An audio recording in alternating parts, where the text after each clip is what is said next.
Ayaw si Plano. Inyo ang katungod sa pagpili. Kay katungod nimo ang mupili. Imo ka ng kaugalingon sa gradong katungod. Apan kay sunan.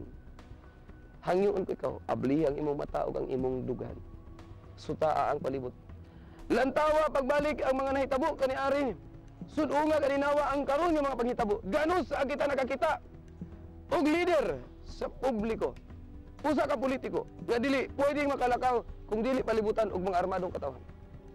Muangay ba kita?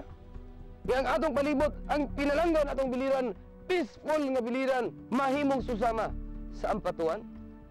Dili kini maglayo kay sunan nga moabot kini kung atong padayonon ang ingon aning matang sa liderato. Nga bisan lamang sa pagsulod sa simbahan o sa eskwelahan sa mga gagmay kayong kabataan, dili siya mahimong mosulod kung walay armadong katawahan nga kaniya magpaluyo. Kaigsunan, ganus ang nagsugod, ang gubot niining ato ang palibot. Kamu ang masayon. Kamu ang nakasaksi.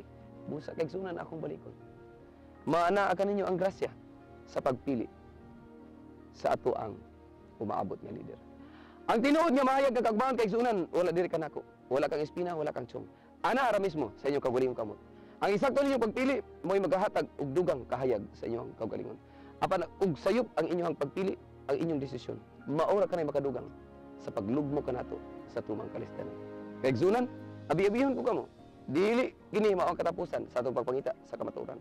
Giawagan mo, naubanan ako ninyo sa sunod na usab nga higayon sa ato ang pagpangita sa kamatuoran.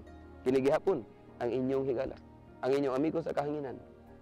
Magaingon kaninyo ang grasya panalangin sa atong labang makagagahom.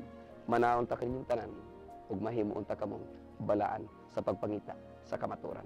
Daghang salamat kaigsunan.